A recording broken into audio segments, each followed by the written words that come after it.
So, hi guys! Good evening! I'm back with another POV. So, ngayon guys, pag-uusapan lamang natin ang mga naobserbahan ko lately. Yes! Unti-unti na nga bang naging okay ang lahat? Lalong-lalo na nabalitaan natin or nakikita natin ang muling pagkikita, of course, ni Kalinga Prab and Dodong. At mismong si Kalinga Prab talagang pumunta doon, naghingi ng sorry, meron silang heart-to-heart talk. And of course, kumusta ang pagiging affiliate ni Langga Rachel? Paldo ba? Pero syempre guys, bago ang lahat, don't forget to support and subscribe Kuya Val Santos Matubang at Aid na Vlog Kalinga Prab. At sa lahat ng Team Kalingap, syempre guys, salamat sa support at pagmamahal nyo sa aming mga Kalingap reactors. Actually, well, basically, is parang kwentuhan lang din to, 'di ba? Kasi sabi ko nga, parang sa mga naobserbahan ko lang.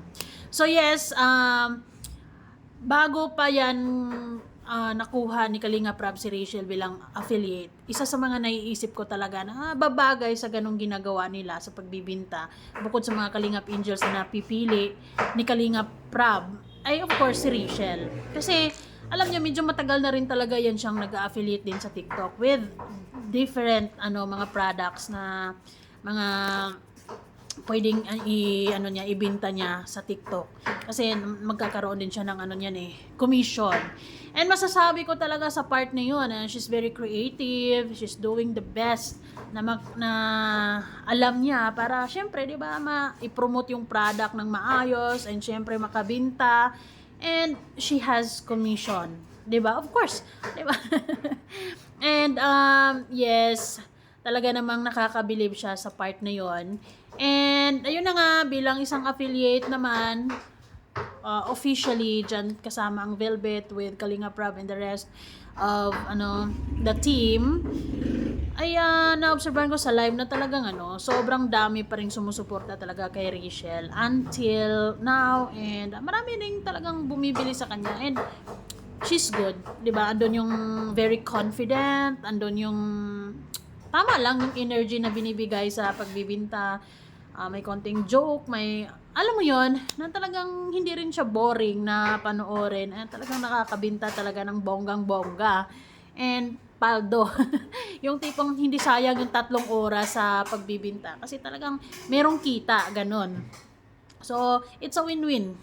It's a win-win actually. Kasi syempre, marami na rin mga supporters talaga si Rachel, and ayun, of course, kumikita ang Velvet and kumikita din siya at the same time, 'di ba? Kapag marami siyang binta, kapag maraming bumibili, medyo mataas din ang kanyang commission. So, sa part na 'yon, talagang unti-unting yung relationship between Kalinga Prab and Rachel, dahil alam niyo naman, medyo may mga problema din noon, 'di ba? Medyo apektado din ng mga person noon. Alam niyo naman, buhay SOCMED na talaga namang they're very protective sa mga kanilang mga bias, 'di ba? Well, it's normal. Kaya nga kailangan talaga kapag andito sa SOCMED, talagang kailangan kang magiging matatag because you can't please everybody to like what are you doing here. Now, sa pagkikitang muli ni Kalinga Prab at ni Dodong, ano nga ba ang magiging epekto nito? Well, so far, dito napapatunayan talaga ni Roel na kaya niya. And masasabi ko, isa to sa mga talagang best decision ever ni Kuya Val na ihiwalay niya si ang Rochelle. Kasi alam nga niyang kaya. And of course, andun yung dedication, yung tatag, yung sipag, yung pagiging focus din ni Roel sa ginagawa niya. And of course, kailangan din niya talagang ipagpatuloy yung nasimulan niya talaga, and nag-success naman talaga siya, 'di ba? Ngayon, meron na siyang malaking bahay, magandang bahay. So far, ang ganda pa rin ng suporta ng mga tao sa kanya, and tuloy-tuloy yung marami siyang mga beneficiaries. So it means he is doing good. And ngayon si Rachel, since ayun na medyo konting lang na nagkaroon nga sila ng ganitong pangyayari, pero nga hiwalay na rin naman ang Rochelle, 'di ba? So I don't know kung ano bang mangyayari niyan sa mga susunod na buwan or panahon, 'di ba? Only God knows kung meron bang part 2 sa love story nila, because they said love is sweeter than second time around. So let's see. Pero kung hindi na kinaya or kaya, edi re-respetuhin na lang natin yung yung decision nila na ano na lang, support individually na lang. So, sa part naman ni Dodong, sigurado na talagang gagawin niya yung lahat para sa mga beneficiary niya, of course, at sa mga magiging beneficiary pa niya. So, hindi naman na yan, wala nang duda kasi talagang napatunayan niya for like how many, months or taon din na ginapang niya talaga at hindi din talaga siya iniwan ng mga supporters. Ngayon, si Rachel naman, so far, so good naman, di ba? Talagang nagko-content din siya. Okay naman so far yung mga views niya. May mababa, may mataas. Ganun talagang buhay sa Sokme, di ba? Ang mahalaga hindi siya sumusuko.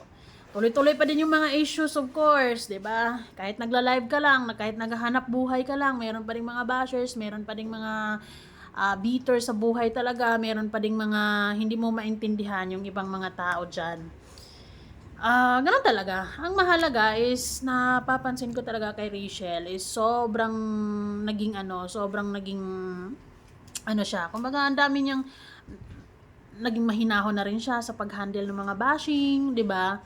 Kumbaga tanggap na rin niya talaga na may mga tao talaga na hindi siya magugustuhan, may mga taong tanggap siya, may mga taong tumataas ang kilay sa kanya. Pero she is calm, 'di ba? Kalmado lang siya at tuloy-tuloy ang pagbibinta.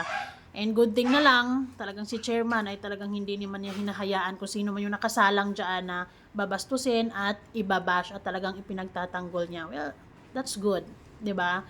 So, ayun, hopefully, sa lahat ng mga nangyayaring ito, ay yung mga fans ay love, love, love at support, support lamang. And hopefully, lalong-lalo na sa mga Rochelle supporters, they still support, of course, Ruel and Rachel. Kahit na hiwalay na, nakikita ko din naman na andun pa rin yung pagiging open-minded ng mga fans.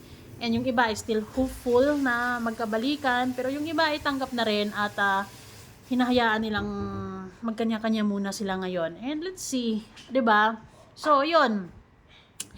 And sigurado naman ako with Kuya Val and Kalinga Prab, sobrang proud sila sa naabot ni Roel and of course kay Rachel, no? Kahit nung mga panahong medyo sinusubok yung samahan talaga, pero kinaya talaga at na-survive at talagang hindi rin basta-basta matatawaran yung syempre yung effort ng dalawa para magiging okay ang community ng Rochelle.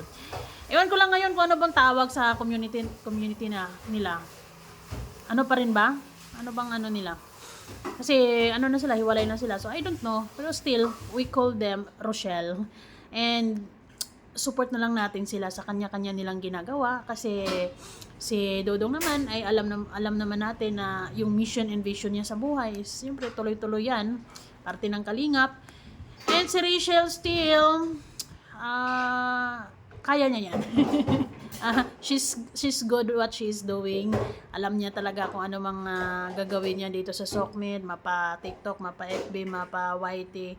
Alam niya yung kung anong gagawin niya. And it's additional blessing of course yung pagiging affiliate niya at sinuportahan din siya ng mga fans. Congratulations to both of you guys. Kasi kahit maraming issues, mga pagsubok, sinubok, pero nanatiling matatag. So, ayun. Kayo guys, anong masasabi nyo sa mga nangyayari sa kanilang dalawa? Bye.